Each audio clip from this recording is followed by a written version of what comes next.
दोस्तों, आज की कहानी कुछ अलग किस्म की है, जिसकी शुरुआत में हमें एक बच्चा बताता है कि आज से तकरीबन 20 साल पहले एक एंटिटी यानी कि एक वीरान आत्मा जिसका कोई वजूद नहीं है, उसने हमारी पृथ्वी पर हमला कर दिया। वो लोगों को आपस में ही लड़वाती है। ऐसे ही करके सारी पॉपुलेशन उसने ख़त्म कर दी। जहाँ तक मुझे पता है शायद बस हम ही बचे हुए हैं इस पूरी दुनिया में। जब मेरी मॉम छोटी थी तो उस एंटिटी ने उन पर भी एक सांप के रूप में हमला किया, पर मेरी मम्मा ने घर की रस्सी को पकड़ा हुआ था, जिसके कारण वो उन्हें कुछ कर नहीं सकी। दरअसल मेरे दादाजी ने इस घर को किसी विशेष मंत्र पढ़कर बनवाया था, इसीलिए जब तक हम इस घर में रहते हैं तब तक सेफ हैं, और अगर इस घर से बाहर जा भी रहे हैं तो इस घर से जुड़े रहना होगा। यही वजह है कि जब भी हम बाहर जाते हैं तो इस रस्सी को खुद से बांध लेते हैं, जो हमारी जीवन रेखा है। सो यहाँ तक आपको समझ आ गया होगा कि अभी तक क्या हो चुका है, पर आप क्या होने वाला है उसके लिए आपको इस आने वाली कहानी को सुनना होगा, जो काफ़ी कंफ्यूजिंग और आपका दिमाग पूरी तरह से घुमा देगी। चलिए शुरू करते हैं बिना किसी देरी के। हैना नाम की औरत जिसके 2 बेटे हैं, बड़ा बेटा सैम, छोटा बेटा नोलन, जो कि थोड़ा सा क्यूरियस रहता है हर चीज़ को जानने के लिए। सुबह के नाश्ते के टाइम हम उनकी हालत को देखते हैं, क्योंकि उनके पास खाने को कुछ नहीं है। वो जंगल से पकड़े हुए कीड़े मकोड़ों को ही खाकर खुद का गुजारा कर रहे हैं। इसीलिए हैना फैसला करती है कि वो लोग शिकार पर जाएंगे, जिसके लिए वो तैयार होते हैं। उन रस्सियों को खुद की कमर पर बांध लेते हैं। बीच में हैना को एक आदमी दिखता है जो कि बहुत ही ज़्यादा डरावना लग रहा था।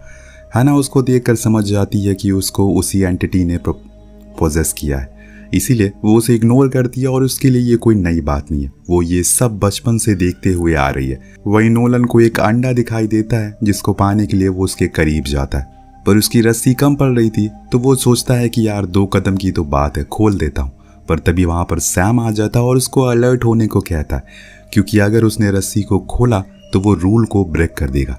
इसके बाद दोनों ही आगे जाने लगते हैं कि इतने में सैम कहता है कि तुमसे ज़्यादा मॉम मुझे प्यार करती हैं, जो कि सैम सुन लेता है और पूछता है कि अभी तुमने क्या कहा। तो वो कहता है कि मैंने तो कुछ नहीं कहा, पर नोलन को लगता है कि वो झूठ कह रहा है, इसीलिए वो उसकी रस्सी को अपने पैर से दबा लेता है, जिससे वो नीचे गिर जाता है। उसकी रस्सी भी खुल जाती है और उसको ऐसी हालत में देखकर नोलन फौरन सीटी बजाता है ताकि मॉम को सिग्नल दे सके, जो वो सुन भी लेती हैं। इधर नोलन भी खुद की रस्सी को खोलकर नीचे सैम की मदद करने के लिए जाता है, पर इतने में दोस्तों एक औरत को देखते हैं हम, जिसके शरीर किसी बड़े सांप जैसा था, पर थी वो इंसानी। वो इन दोनों के करीब जाने लगती है, लेकिन इतने में पीछे से हैना आ जाती है। उन दोनों को खुद की रस्सी से बांधकर वहीं छुप जाती है। वो औरत उसके पास ही गुर्राती है, जैसे कि वो बहुत ज़्यादा गुस्से में है, पर वो कुछ कर नहीं पाती क्योंकि वो लोग उस घर से जुड़े थे। पर यहाँ दोनों ही बच्चे कुछ समझ नहीं पा रहे थे असल में उनकी मॉम ये क्या कर रही है। जी हाँ, क्योंकि उस औरत को सिर्फ हैना ही देख पा रही थी। लेकिन इसके पीछे की क्या वजह है? क्या हैना के पास कोई शक्तियाँ हैं? खैर, घर आकर हैना दोनों ही बच्चों को बहुत डांट और उनसे आगे से कभी भी ऐसा ना करने को कहती है। जिसके बाद सभी लोग डिनर करते हैं, तो हैना उन्हें फिर से समझाती है कि वो एंटिटी तुम्हें अपनी ट्रिक में फंसाएगी, जैसे कि उसने मुझे बचपन में फंसाया था मेरे सामने एक छोटी बच्ची लाकर। लेकिन मैंने उसकी मदद नहीं की क्योंकि मुझे पता था कि वो एक छलावा है। तुम्हें ध्यान रखना होगा। देन वो कुछ अजीब सा रिचुअल भी करती है, जिससे उनके अंदर जो बुरी शक्तियाँ हैं, जो बुरी बलाएँ हैं, वो बाहर चली जाए। इसीलिए वो उन दोनों बच्चों को घर के बेसमेंट में बंद कर देती है, ताकि घर की पावर से उन्हें फिर से प्योर कर दे। इस बीच नोलन को अपनी माँ की बातों पर हल्का सा भी यकीन नहीं था। उसका मानना था कि वो झूठ कह रही है, और यही बात वो अपने बड़े भाई से भी कहता है। आज तो हम बाहर बिना रोक के थे, लेकिन हमें कुछ नहीं हुआ, यानी कि एंटिटी जैसा कुछ भी नहीं है। पर सैम उसे समझाता है कि वो सही कहती हैं, बाहर ऐसे जान खतरा है, हम बिना रोक के नहीं जा सकते। तो नोलन कहता है कि मॉम झूठ कह रही है, और उन्होंने कभी ये क्यों नहीं बताया कि उन्होंने डैड और दादाजी को क्यों मारा। जो सुनकर सैम उसको बताता है क्योंकि वो पोजेस हो चुके थे और उन्होंने हमें बचाने के लिए उन्हें मार डाला। जो सुनकर नोलन को अपनी माँ पर और भी शक हो जाता है। उन्होंने ये जानबूझकर किया। वहीं हैना घर के बाहर बैठी हुई थी, तभी वहाँ वही औरत आती है और गुर्राना शुरू करती है, पर वो उसका कुछ बिगाड़ नहीं पाती। कुछ देर बाद हैना के सामने उसका हस्बैंड जॉनथन आता है, जो उससे रोमांटिक और कुछ पुरानी बातें करने लगता है। कैसे वो लोग एक अच्छे परिवार की तरह रहा करते थे, पर तुमने सब कुछ खत्म कर दिया। हैना कहती है कि मैंने ये सब अपने बच्चों के लिए किया। जो सुनकर जॉनथन उसे धमकाता है कि तुम अपने बच्चों को जितना भी संभाल लो, ज़्यादा दिन वो जिंदा नहीं रहने वाले, याद रखना। दरअसल ये उसका हस्बैंड नहीं बल्कि वो एंटिटी थी जो उसे धमका रही थी। अगले दिन नोलन नोटिस करता है कि उसकी माँ की नेक पर एक टैटू बना है जो कि उसी एंटिटी का सिंबल है। तो वो उनसे सवाल करता है कि हम लोग तो इसे भागते हैं, लेकिन आपने तो उसी का टैटू बनवाया है। तो हैना गुस्से में कहती है कि मैंने ये बहुत पहले बनाया था, जब ये सब शुरू भी नहीं हुआ था। अब उसी रात जब वो नहा रही थी तभी अचानक से नोलन उसके पास आता है, जिससे वो थोड़ा डर जाती है। पर वो नींद में था, लेकिन हैना को कहीं ना कहीं ये भी डर था कि वो ऐसे ही बाहर कहीं ना चला जाए। इसीलिए वो उसके पैरों में एक पायल जैसी इंस्ट्रूमेंट बांध देती है ताकि उसकी आवाज़ से उसको पता चल सके। अब एक दिन जब हैना शिकार पर होती है तो उसे पेड़ के पीछे से कुछ हलचल सुनाई देती है। उसे लगता है कि शायद कोई हिरन होगा, इसीलिए वो अपना क्रॉसबो बाहर निकालती है। पर वहाँ वो देखती है कि एक चील उसके बेटे को नोच नोच कर खा रही है, जो देखकर वो एकदम ही सहम जाती है। फिर उसे समझ आता है कि ये बस उसका एक वहम है, इसीलिए वो घर आ जाती है। लेकिन आज शिकार ना मिलने की वजह से इन लोगों को पेड़ों की छाल को ही खाना पड़ता है, जो कि नोलन को बिल्कुल भी पसंद नहीं आता। पर अब उन्हें 1-2 दिन तो वही खाना है। अगले दिन वो लोग फिर से उन्हीं छालों को इकट्ठा करने के लिए बाहर जाते हैं। तब नोलन देखता है कि उसकी माँ और भाई दोनों ही उसे अकेले छोड़कर चले गए।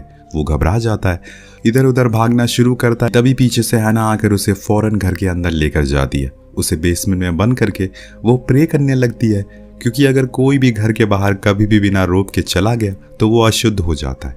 इसीलिए रिचुअल उन्हें करना पड़ता है। पर अब नोलन को यकीन होने लगा है कि उसकी माँ झूठ कह रही है, क्योंकि उसे वहाँ तो कुछ नहीं दिखा। इसीलिए वो अपने भाई से कहता है कि हमारे पास कुछ भी खाने को नहीं है, इसीलिए हमें कल बाहर जाना चाहिए बिना रोक के, तभी हम कुछ ढूंढ पाएंगे। लेकिन उसका भाई उसके इस प्लान का हिस्सा नहीं बनता। अपने बच्चों का मूड ठीक करने के लिए कैमरा उन्हें दिखाती है और उसके बारे में बताते हुए कहती है कि इसे हम यादें बना सकते हैं। ऐसी चीज़ें उन्होंने पहली बार देखी थी, इसीलिए वो सभी बहुत खुश होते हैं और एक्साइटेड भी। तभी हैना उनसे कहती है कि अब हमारे पास खाने को कुछ भी नहीं है, इसीलिए हमें तुम्हारे जॉनी को मारना होगा, यानी कि नोलन के डॉग को। जो सुनकर वो गुस्से में आ जाता है और कहता है कि आपने अपना काम पूरा नहीं कर पा रहे हो, तो इसमें मेरे डॉग की क्या गलती है, जाकर खाना लेकर आओ। पर वो कहती है कि ऐसा नहीं है, हमें ये कर नहीं होगा। ये कहकर वो उसके हाथ से उसके डॉग को छीन लेती है और ग्रीन हाउस में चली जाती है और जॉनी को शूट करने लगती है। लेकिन इतने में पीछे से नोलन आ जाता है और कहता है कि मॉम आप हमेशा से गलत थी, ऐसा कुछ भी नहीं है इस जंगल में। ये कहकर वो उनकी रस्सी को काट देता और फिर उन्हें उसी ग्रीन हाउस में बंद कर देता। ये सब देखकर हैना पैनिक करने लगती है और वो तेज तेज चिल्लाती है, देखो ऐसा मत करो, तुम खुद की रस्सी को बांधो और इस गेट को खोल दो।